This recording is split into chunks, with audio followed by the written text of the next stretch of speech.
السلام علیکم ورحمۃ اللہ وبرکاتہ۔ 2 دن ہو گئے تھے مجھے دبئی آئے، مگر میری لاکھ کوشش کے باوجود مجھے وہاں پر کوئی بھی نوکری دینے کے لیے تیار نہیں تھا۔ میں بہت سی دکانوں پر گیا مگر سب مجھے حقیر اور کمتر سمجھ کر نوکری نہیں دے رہے تھے۔ وجہ یہی تھی کہ میں کم پڑھا لکھا تھا۔ 2 دن میں کرائے اور کھانے پینے میں اچھے خاصے پیسے خرچ ہو چکے تھے۔ میں بے بس ہو کر ایک پارک میں کسی سے مدد مانگنے کے لیے گیا تو اس وقت میری نگاہ سامنے ایک میٹالک مین پر پڑی۔ میں اسے دیکھنے لگا۔ اس آدمی کو ایک ہی زاویے سے کھڑے کھڑے کافی دیر ہو گئی تھی۔ وہ ہل بھی نہیں رہا تھا، سانس تک لینے کی جنبش اس کے جسم میں نہیں ہو رہی تھی۔ پہلے مجھے لگا کہ وہ اصل انسان ہے، مگر جب دیر تک وہ اپنی جگہ سے نہیں ہلا تو میں حیرانی سے اس کے پاس چلا آیا۔ وہ سنہرے رنگ کا دور سے چمکتا ہوا دکھائی دے رہا تھا۔ اس کے قریب جا کر مجھے یقین ہو گیا کہ یہ کوئی انسان نہیں، میٹل کا کوئی پتلا ہی کھڑا ہے۔ ابھی میں یہی سوچ رہا تھا جب اس آدمی نے پھرتی سے حرکت کی اور اپنا زاویہ تبدیل کر کے کھڑا ہو گیا۔ میں جو اپنے دھیان میں گم تھا، ڈر کر پیچھے ہوا۔ وہ آدمی دوبارہ سے وہی میٹل مین بن چکا تھا۔ میں سوچ میں گم واپس اسی بینچ پر آ کر بیٹھ گیا جہاں کچھ دیر پہلے بیٹھا تھا۔ اب میرا دماغ ایک نئی ڈگر پر کام کر رہا تھا۔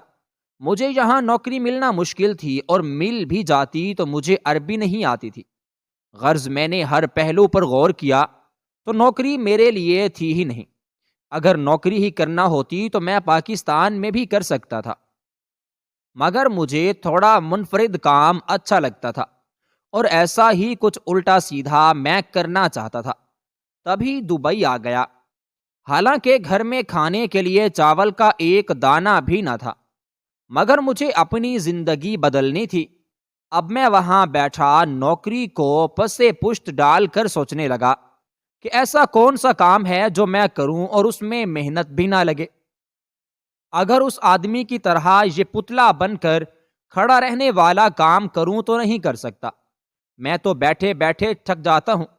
کھجا کھجا کے یہ مشقت کرنے والا کام میں نے کافی سوچا اور پھر اس نتیجے پر پہنچ سکا کہ نوکری اور مشقت والی ذلت میں نہیں اٹھا سکتا، اس کے علاوہ کوئی اور جگاڑ لگانا پڑے گا۔ کافی دیر مجھے وہاں بیٹھے گزر گئی تو بھوک کی وجہ سے میں پارک سے باہر نکل آیا۔ پیسے تھے مگر بہت کم، انہیں میں کھانے پر نہیں لگا سکتا تھا۔ بھوک بھی لگی تھی، بس میں نے چلنا شروع کر دیا۔ دھیرے دھیرے چلتا جا رہا تھا جب ایک جگہ پر کچھ لوگ ڈبے میں کچھ بانٹ رہے تھے۔ میں بھاگ کر وہاں گیا تو دیکھا وہ نیاز مسجد کے باہر کچھ بانٹ رہے تھے۔ میں نے جس کے بغیر کھانے کا ڈبہ تھاما اور ایک پرسکون گوشے میں چلا گیا۔ کھانا کھا کر پیٹ بھرا تو پانی کی طلب میں مسجد کے اندر آ گیا۔ مجھے وہاں پر کوئی نہیں جانتا تھا کہ میں عیسائی ہوں۔ تبھی بڑے سکون سے ٹھنڈے کولر سے پانی پیا اور اے سی کے نیچے دیوار سے ٹیک لگا کر بیٹھ گیا۔ وہاں لوگ آتے جا رہے تھے اور نماز پڑھ کر مولوی سے دعا بھی کروا رہے تھے، اور کوئی اپنی مشکلات بیان کر رہا تھا جس کا تسلی بخش حل مولوی انہیں بہت اچھے الفاظوں میں دے رہا تھا۔ وہیں بیٹھے بیٹھے اچانک میرے دماغ میں یہ خیال آیا کہ کیوں نہ میں بھیس بدل کر اپنی زندگی کو بدلوں۔ میں نے دیکھا تھا پاکستان میں لوگ پیری مریدی کے پیچھے دیوانے تھے اور جو کہتے تھے وہ کرنے کے لیے ہمیشہ تیار رہتے۔ صرف اتنا ہی نہیں، نیاز کے طور پر بڑی بڑی رقم بھی تھما دیا کرتے تھے۔ وہ وقت شاید میری زندگی میں تبدیلی کا وقت تھا۔ وہیں مسجد میں بیٹھے بیٹھے میں نے بہت سے منصوبے بنا لیے تھے کہ کیا اب اور کیسے کرنا ہے۔ میں وہاں سے نکلا، میری جیب میں جو پیسے تھے انہیں لے کر ایک سستی سی مارکیٹ میں چلا آیا۔ وہاں جا کر ایک لمبا سا جبہ لیا، ٹوپی، رومال اور ایک لمبی سی تسبیح لی، اور پھر ایک سستا سا عطر بھی۔ اس سب میں میرے پیسے ختم ہو چکے تھے، مگر یہ آخری جوا ایک مرتبہ میں ضرور کھیل کر دیکھنا چاہتا تھا کہ میری زندگی تبدیل کر سکتا ہے یا نہیں۔ اگر کر سکتا ہوا تو پھر عیش و عشرت تھی، لیکن اگر میں ناکام ہو جاتا تو پھر کسی بھی نیاز کا کھانا کھا کر ہی میں زندہ رہ سکتا تھا۔ ایک پبلک واش روم میں جا کر میں نے اپنا حلیہ بالکل مولویوں والا کر لیا اور قریبی مسجد میں جا کر بیٹھ گیا۔ اب وہاں نماز کے بعد لوگ فارغ ہو چکے تھے۔ مجھے مسجد میں داخل ہوتے دیکھ کر ایک تو میری طرف آئے اور سلام لینے کے بعد مجھ سے ایک دو باتیں پوچھیں۔ یہ مجھے جتنا آسان لگ رہا تھا، ان کے سوال سن کر تو مجھے چپ لگ گئی۔ ہاں، مجھے اسلام کے متعلق علم تھا۔ ہاں، صرف اتنا تھا کہ ارد گرد مسلمانوں سے واسطہ پڑتا رہتا تھا، مگر جو باتیں دین کے لحاظ سے وہ پوچھ رہے تھے مجھے تو بالکل بھی نہیں پتا تھا۔ میں ان کے سامنے بہانہ بنا کر وہاں سے چلا گیا کہ ابھی جواب نہیں دے سکتا، اگلی نماز کے بعد جب فارغ ہوا تو مجھ سے پوچھیں، میں استخارہ کر کے بتاؤں گا۔ وہ میری ہکا بکا شکل دیکھتے رہے، پھر شک بھری نگاہوں سے دیکھتے ہوئے وہاں سے چلے گئے۔ مجھ پر بعد میں کھلا کہ انہوں نے بہت عام سے سوال کیے تھے جن میں استخارے کی ضرورت نہیں تھی، کیونکہ میں نے وہی سوال وہاں موجود دوسرے مولوی سے پوچھے تو اس نے مسکرا کر ایک ہی لمحے میں جواب دے دیا۔ میں مسجد سے باہر نکل آیا۔ یہ کام جتنا آسان سوچا تھا اس سے بھی زیادہ مشکل تھا۔ جھوٹا پیر بننے کے لیے بھی مجھے اسلام کا مطالعہ کرنا پڑتا اور میں یہ مشقت طلب کام نہیں کر سکتا تھا۔ پیسے بھی سارے لگ گئے تھے۔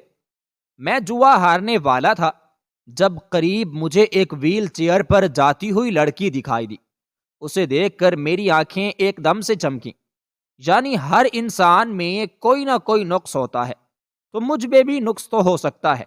کیا ہی اچھا ہو جو میں گونگا بن جاؤں اور لوگوں پر صرف دم درود کر کے انہیں مطمئن کرتا پھروں۔ میں ایک بہت بڑی مسجد میں جا کر بیٹھ گیا۔ وہاں نماز کا وقت ہوا تو مجبوراً مجھے بھی اٹھنا پڑا۔ جیسے جیسے لوگ نماز پڑھ رہے تھے میں بھی جماعت میں موجود رہ کر ویسے ہی کرتا گیا اور پھر ایک طرف ہو کر بیٹھ گیا۔ میرے قریب ایک نوجوان لڑکا بیٹھا ہوا تھا۔ میں نے ایسے ہی ہوا میں تیر چلاتے ہوئے تسبیح تیز تیز گھمائی اور اس پر پھونک مار دی۔ وہ مجھے ہی دیکھ رہا تھا۔ مجھے یوں دیکھتے پا کر وہ پہلے تو حیران ہوا، پھر وہاں سے اٹھ کر چلا گیا۔ یہ دیکھ کر میں بہت مایوس ہوا۔ خیر، رات تک میں مسجد میں بیٹھا رہا، کوئی بھی دم درود کروانے نہیں آیا۔ میں دل ہار چکا تھا۔ وہیں اسی مسجد کا ایک اور مولوی میرے پاس آیا اور بات چیت شروع کر دی، مگر میں نے بھی زبان دانتوں تلے داب لی اور اشارے سے بتایا کہ میں نہیں بول سکتا۔ وہ مجھ سے ہمدردی کر کے چلا گیا۔ بے شک میرا کام نہیں بنتا تھا، مگر اس حلیے کا ایک فائدہ ہوا تھا کہ مجھے رات مسجد میں ہی قیام کرنے دی جاتی تھی۔ وہاں مجھے کھانا بھی مل گیا تھا اور رہنے اور کھانے پینے کا مسئلہ تو حل ہو گیا تھا۔ میں رات کو سونے کے لیے لیٹا تو اچانک سے مجھے اپنی بیوی اور بچوں کی یاد آئی۔ میں نے فوراً ہی انہیں دماغ سے جھٹک ڈالا۔ میں ان کے متعلق سوچ کر اپنا مستقبل برباد نہیں کرنا چاہتا تھا۔ بے شک یہاں میرے کام کرنے والا کوئی بھی نہیں تھا، مگر میں ایک اچھی جگہ پر تھا۔ میرے اپنے ملک اور بیوی کے رونے دھونے سے تو کئی درجے بہتر یہ جگہ تھی۔ ساری رات اسی طرح عجیب و غریب خیرات اور مستقبل کے اندیشوں میں گزر گئی۔ البتہ صبح تک میں نے خود کو سمجھا لیا تھا کہ اگر کچھ نہ بھی ہوا تب بھی خیر ہے، کم از کم میں پاکستان میں تو نہیں ہوں، جہاں صرف میری بیوی کا رونی صورت اور بچوں کی فرمائش مجھے دیکھنے کو ملتی ہے۔ صبح سویرے فجر کے وقت ہی نمازی آنا شروع ہو گئے۔ میں ابھی منہ بناتا اٹھ کھڑا ہوا اور بالکل دوسروں کی طرف دیکھا دیکھی نماز اور دعا مانگ کر ایک سائڈ پر بیٹھ گیا۔ دل چاہ رہا تھا کہ سو جاؤں، مگر مسجد میں ایسے گناہ مناسب نہیں تھے۔ میں اٹھ کر باہر نکل آیا اور ایک پارک میں جا کر دوپہر تک خوب نیند پوری کی۔ مجھے اپنی زندگی بہت فضول لگ رہی تھی۔ نیند پوری کرنے کے بعد نیاز کے لیے کوئی ٹھکانہ ڈھونڈنے نکل پڑا۔ 3 ہی دن میں تھک کر چور ہو چکا تھا۔ ظہر کے وقت مسجد میں واپس پہنچا تو نماز پڑھنے کے لیے جماعت کھڑی ہو رہی تھی۔ میں بھی جلدی آنے پر پچھتانے کے ساتھ ساتھ جماعت کے ساتھ کھڑا ہو گیا تھا۔ اتنا تو میں جانتا تھا کہ نام بنانے میں وقت تو لگے گا اور اب کوئی دوسری راہ نہیں تھی، تو میں نے اسی راہ پر چلنے کا فیصلہ بھی کر لیا تھا۔ نماز پڑھ کر فارغ ہوا تو سوچا مجھے یہاں سے باہر چلے جانا چاہیے، تھوڑی سیر کرتا ہوں، رات کو واپس آ کر آرام سے سو جاؤں گا۔ میں اٹھا ہی تھا جب مجھے پیچھے سے کسی نے پکارا۔ میں نے چونک کر دیکھا تو وہ کل والا لڑکا جس پر میں نے ایسے ہی پھونک مار کر خود کی پہچان کروانا چاہی تھی، وہ کھڑا مجھے مسکراتا ہوا دیکھ رہا تھا۔ میں چپ رہا تھا۔ وہ خود ہی میرے پاس آیا اور سلام کے لیے ہاتھ بڑھایا۔ میں نے سلام لیا تو اس نے میرا ہاتھ چوم کر آنکھوں سے لگا لیا۔ مجھے بڑی حیرت ہوئی کہ یہ کیا ہو رہا ہے۔ اندر ہی اندر کھلبلی بھی مچی تھی، مگر وہی 100 باتوں کی ایک بات، میں وہاں پر گونگا ظاہر کر چکا تھا۔ وہ بولا، آپ اللہ کے بہت ہی برگزیدہ بندے ہیں۔ میں کل یہاں بہت پریشانی میں آیا تھا، مجھے کل بخار تھا، ہسپتال گیا تو ڈاکٹر نے خدشہ ظاہر کیا کہ مجھے کینسر بھی ہو سکتا ہے۔ اس کی کچھ علامات بھی دیکھی گئی تھی، رپورٹ ہوئی تو کینسر آ گیا۔ میں بہت پریشان تھا، سوچا کہ اپنے گھر جا کر کیا بتاؤں گا۔ میری اماں بھی بہت بیمار ہے، میری بیماری کا صدمہ کیسے برداشت کر سکے گی؟ تو میں یہاں سے گزرتا ہوا مسجد آ گیا، اللہ سے دعا کرنے لگا کہ کوئی معجزہ ہی کر دے۔ تبھی آپ کو شاید اللہ نے وسیلہ بنایا اور آپ نے مجھ پر دم کر دیا۔ آج صبح مجھے ہسپتال سے کال آئی تھی کہ دوبارہ رپورٹس کرواؤ، ان کی مشین میں کچھ فالٹ آیا ہے۔ آج ٹیسٹ کروائی تو میری رپورٹس ٹھیک آئی تھی، کوئی کینسر نہیں تھا، بلکہ ہلکا سا ٹائیفائڈ بخار تھا۔ یہ بات کرتے ہوئے اس کی آنکھوں سے آنسو بہہ رہے تھے اور وہ پورے یقین سے مجھے دیکھ رہا تھا، جیسے سب کے پیچھے میری وہ پھونک ہی تھی۔ میں نے حیرت سے نکلتے ہوئے سنبھل کر اس کی کمر پر تھپکی دی اور کچھ نہیں کہا۔ وہ فوراً بولا، آپ بول کیوں نہیں رہے؟ آپ کو میری کوئی بات بری لگی ہے کیا؟ تبھی پیچھے سے مسجد کا ایک خادم ہمارے پاس آیا، شاید وہ پیچھے کھڑا یہی بات سن رہا تھا۔ اس لڑکے کو دیکھ کر بولا، یہ بات چیت نہیں کر سکتے، کل ہی آئے ہیں ہماری مسجد میں اور آتے ہی تمہارا سن کر میرا بھی ان پر یقین بڑھ گیا ہے۔ میں گونگا ہوں، یہ جان کر وہ لڑکا بڑا ہی دکھی ہوا، مگر وہ سنبھل کر بولا کہ آپ میرے لیے دعا کیجیے گا۔ میں نے مسکرا کر اس بات میں اپنا سر ہلا دیا۔ مجھے بے تحاشا ہنسی آ رہی تھی، مگر میں ضبط کیے کھڑا رہا۔ اگر اس موقع پر ہنستا تو بنا بنایا کام بھی بگڑ سکتا تھا۔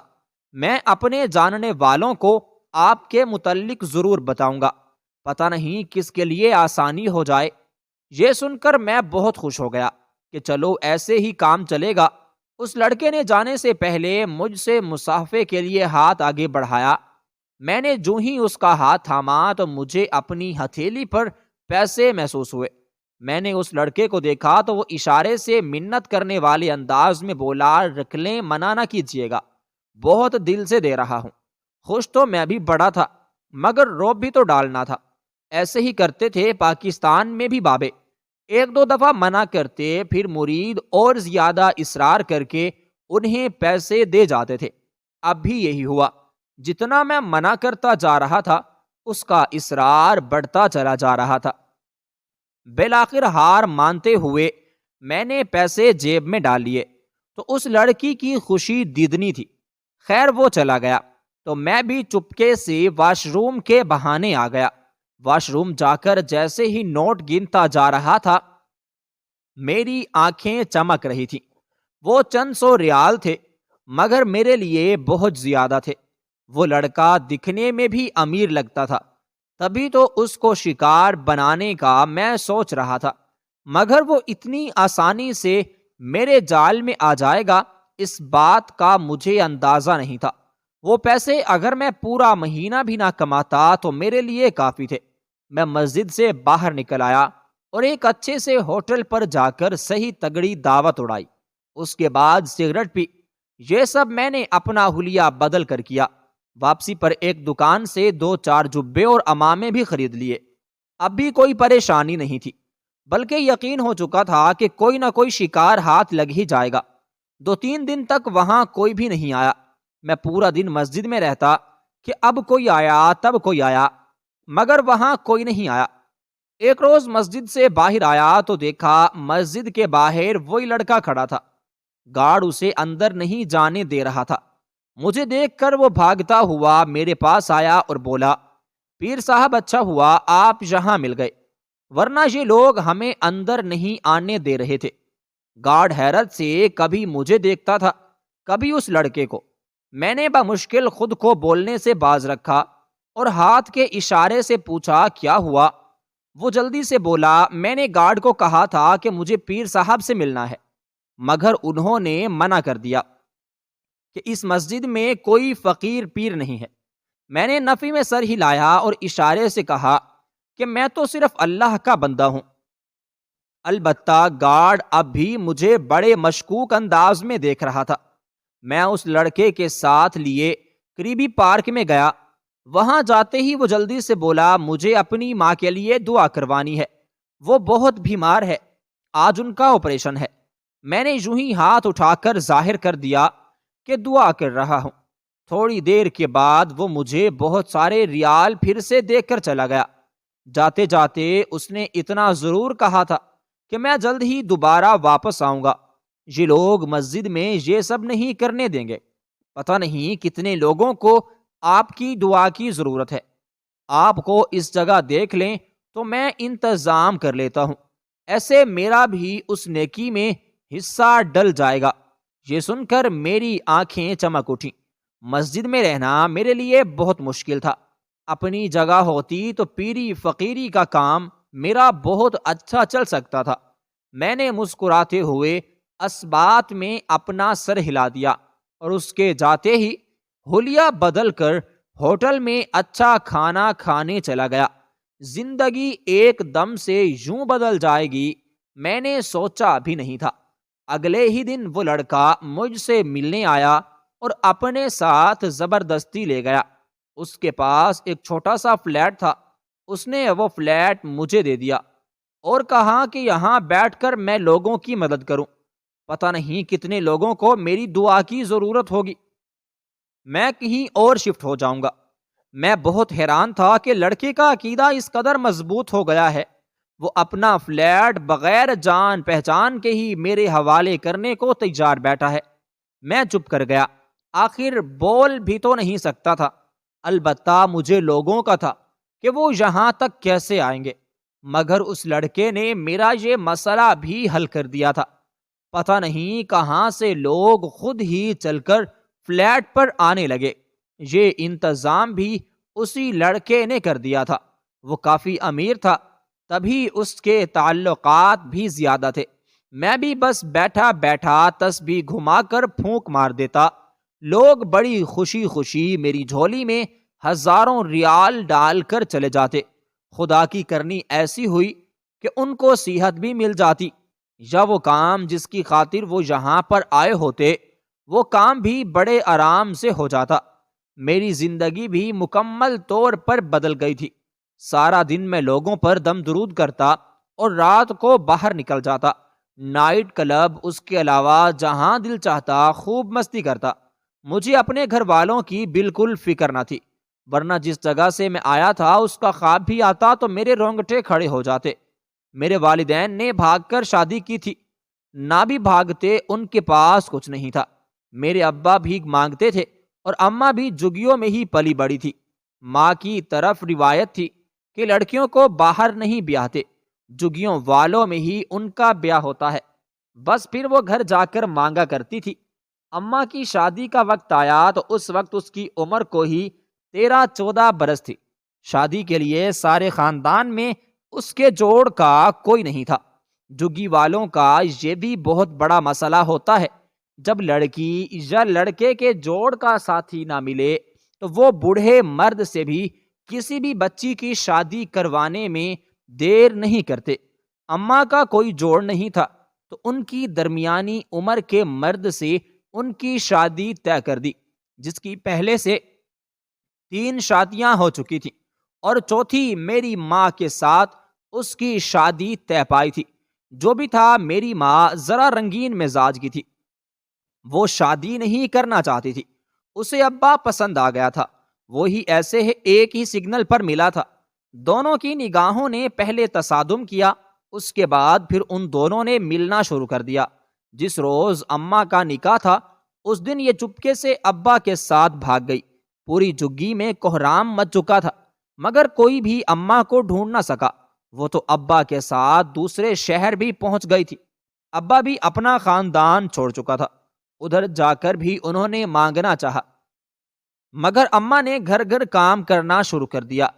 ابا حال ہی سے سارا دن بڑا نشہ کرتا رہتا۔ ہم 6 بہن بھائی تھے، ہمیں پالنا جان جوخم میں ڈالنے کے مترادف تھا۔ فاقوں سے 2 بہن بھائی تو مر گئے، مگر مجھے کسی نے اغوا کر لیا۔ اس وقت میں بہت چھوٹا تھا، مگر اغوا کرنے کے بعد مجھے بیچا گیا، اور کرتے کراتے میں پہلے تو بھیک مانگتا رہا۔ اس کے بعد چپکے سے جن لوگوں نے مجھے اغوا کیا تھا، ان کے جنگل سے بچ کر نکل بھاگا۔ مجھے 3 سال ہو گئے تھے وہاں پر رہتے۔ میں اپنا شہر اور والدین سب کچھ بھول چکا تھا۔ بس ایک خواب کی طرح یہی یاد تھا کہ اب میں اغوا ہو رہا تھا۔ پھر ان کے تشدد سے تنگ آ کر بھیک مانگی، مگر اب اور نہیں۔ جس وقت میں وہاں سے بھاگا تھا، تب میری عمر 7 سال تھی۔ ایسے میں ہی سڑک پر بھاگتا جا رہا تھا، جب اچانک سے مجھے ایک آدمی نے پکڑ لیا، اور میں اسے دیکھ کر ڈر گیا اور بے تحاشا رویا۔ بعد میں مجھے تسلیاں دیتا رہا کہ میں تمہیں کچھ نہیں کہوں گا، اپنے والدین کا بتاؤ کہاں جانا ہے، کہاں سے آ رہے ہو۔ لیکن میں تو کچھ بھی نہیں جانتا تھا۔ ہاں، اتنا ضرور تھا کہ اماں بچپن میں اپنی جو کہانی سناتی تھی، وہ ذہن میں بیٹھ چکی تھی۔ میں نے اس آدمی کو بھی اماں ابا کی شادی کی کہانی سنا ڈالی۔ پھر اغوا کرنے کے بعد جو کچھ میرے ساتھ ہوا تھا، وہ بھی سب کچھ بتا دیا۔ وہ چپ کر کے میری ہر بات سنتا رہا۔ پھر پوچھا تو صرف اتنا کہا، کیا تمہیں اب وہ علاقہ یا شہر یاد ہے؟ اور یہیں سے میری قسمت نے پلٹا کھایا۔ مجھے کچھ بھی یاد نہیں تھا۔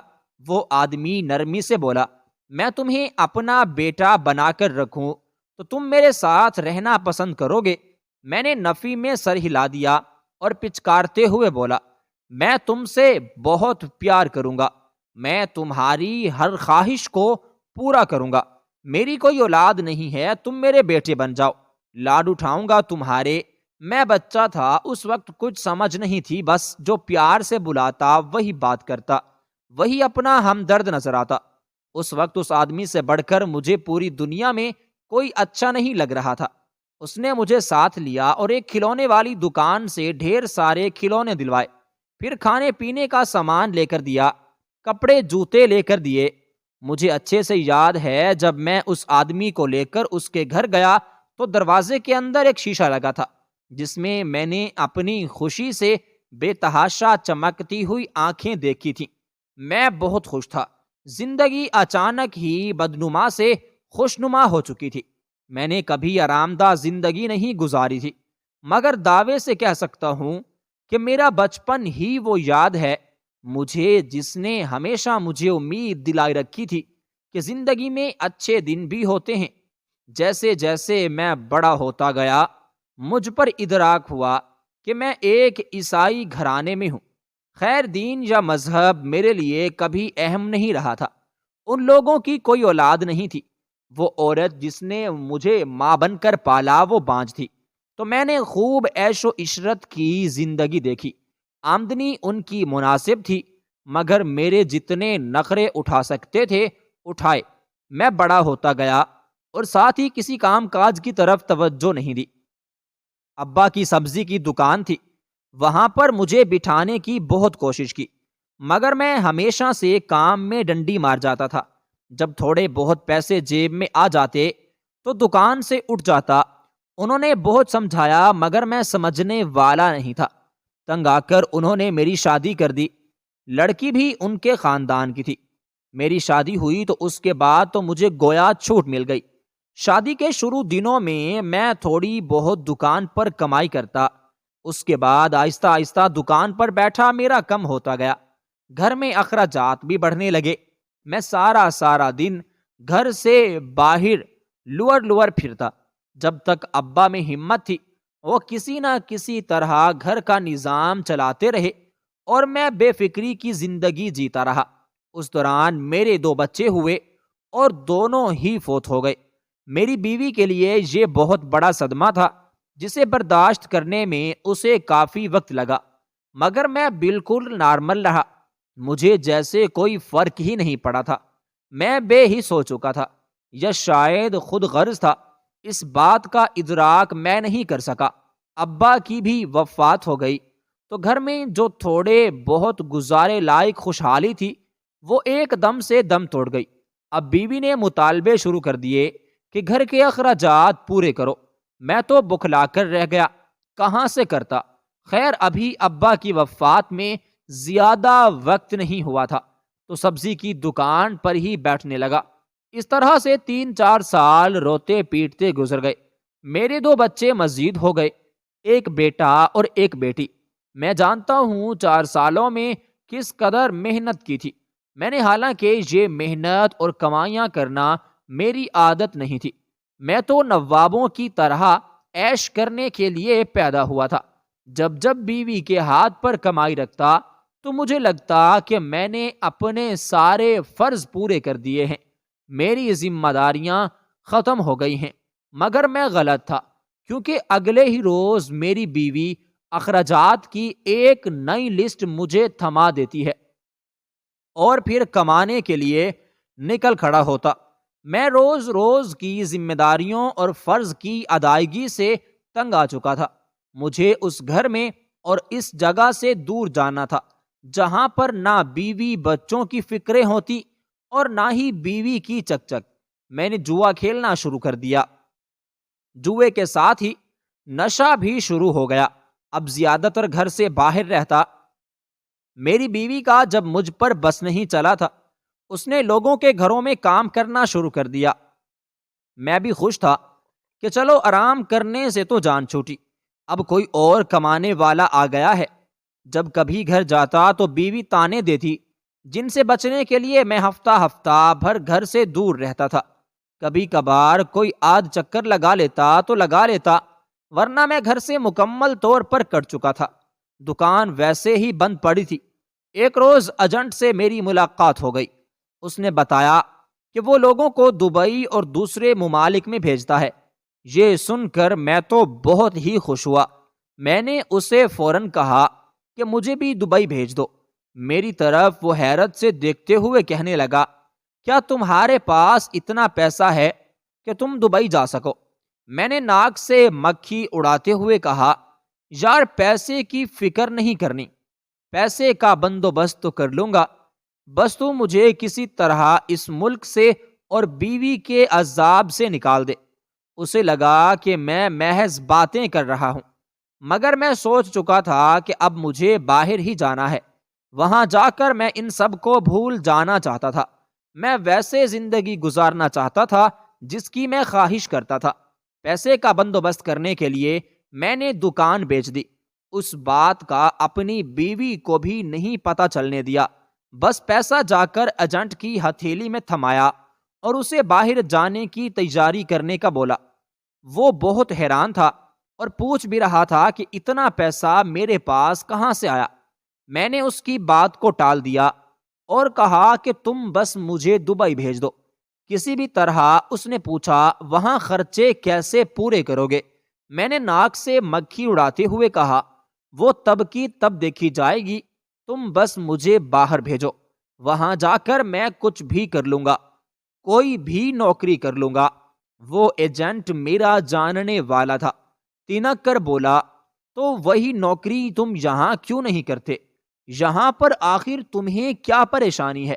میں نے اس کی منت کی اور کہا، یار مجھ سے ایسے سوال نہ کرو، میں یہاں پر رہنا ہی نہیں چاہتا، میری خواہش ہی نہیں ہے ادھر رہنا، مجھے باہر جانا ہے، بس کسی طرح کوئی جگاڑ لگا کر مجھے باہر بھیج دو۔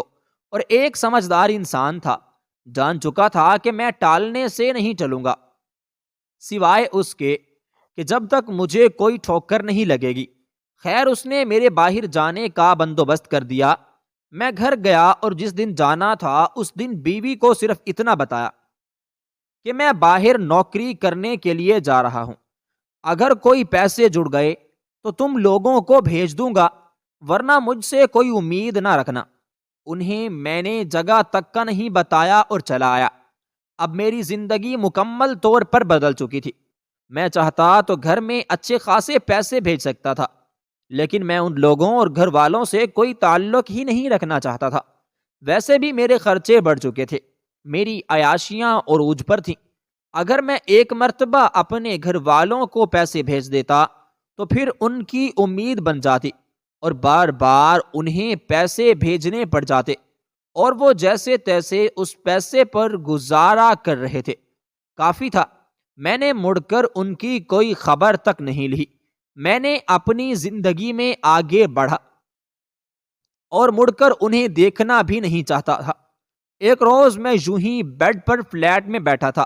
آج لوگوں کا رش بہت کم تھا، میرا بھی کام کرنے کا ذرا موڈ نہیں تھا۔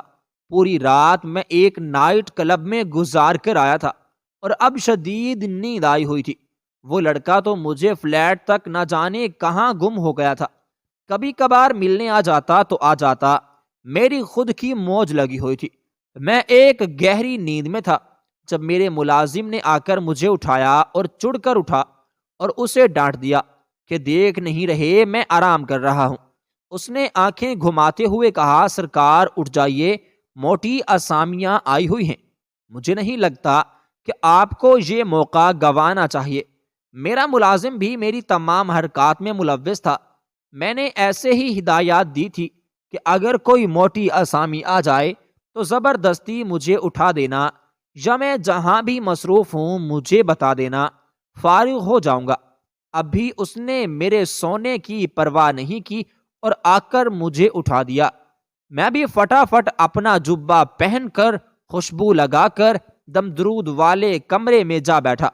وہاں پہلے ہی 2-4 عربی خواتین موجود تھیں جو دیکھنے میں ہی کافی رئیس لگ رہی تھیں۔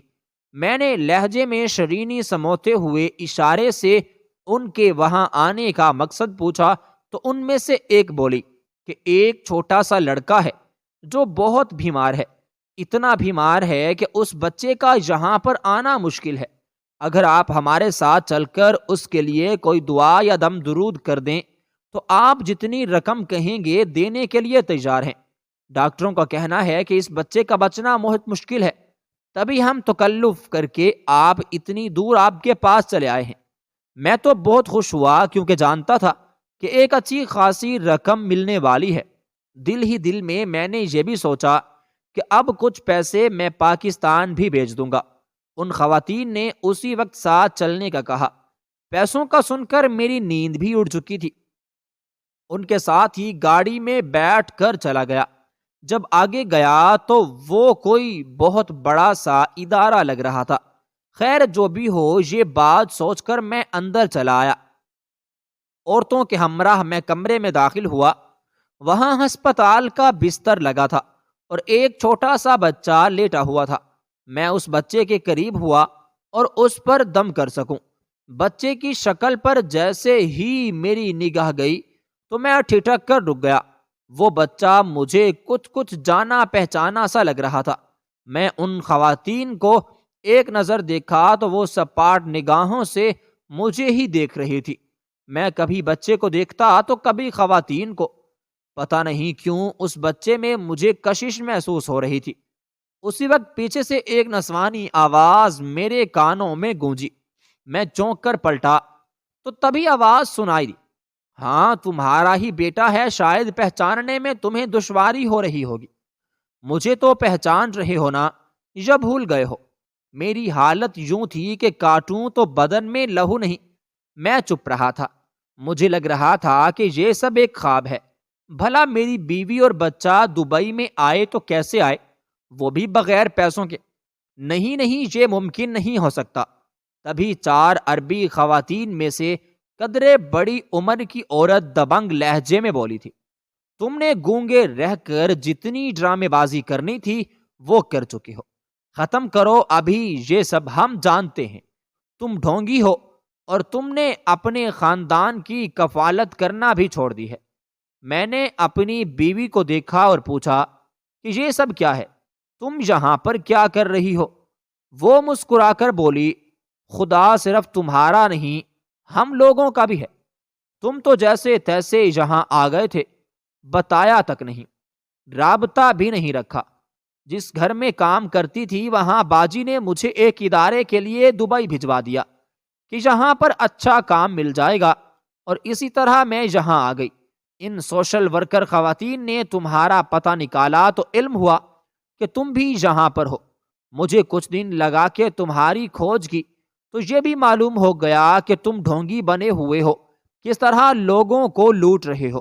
تمہیں اپنی عیاشی کی پڑی ہے اور یہ بچہ تمہارے خون کے کینسر میں مبتلا ہے۔ یہ سن کر میرے ہوش اڑ گئے، یعنی میں کتنی گمراہی میں تھا۔ مجھے اپنے گھر والوں کا علم بھی نہیں تھا۔ میں نے اپنی بیوی سے معافی مانگی مگر اس نے مجھے معاف کرنے سے انکار کر دیا۔ جس شخص کو اپنے اچھے وقت میں اپنی بیوی بچوں کی یاد نہیں رہی، کیا وہ برے وقت میں بھلا یاد رکھ سکتا ہے؟ ہم تمہارے ساتھ کوئی تعلق نہیں رکھنا چاہتے، تم نے جو کرنا ہے وہ کرو۔ اور تبھی عربی خاتون نے فون ملایا۔ کچھ ہی دیر بعد اس کمرے میں پولیس آ گئی، جس نے مجھے فوراً گرفتار کر لیا، مگر میری بیوی نے مجھے گرفتار نہیں ہونے دیا، صرف اتنا کہا کہ وہ مجھ سے طلاق چاہتی ہے۔ اسی وقت کھڑے کھڑے اس نے مجھ سے طلاق لے لی اور مجھے وارننگ دے کر چھوڑ دیا۔ وہ دن آ گیا اور آج کا دن میں اس دنیا میں ذلیل ہو کر رہ گیا ہوں۔ جس بیوی کو میں نے جوتے کی نوک پر رکھا تھا وہ ایک اچھی زندگی گزار رہی ہے۔ کبھی کبھی یہی لگتا ہے کہ مجھ جیسے فراڈیوں اور دین کو استعمال کرنے والوں کے ساتھ یہی ہونا چاہیے تھا۔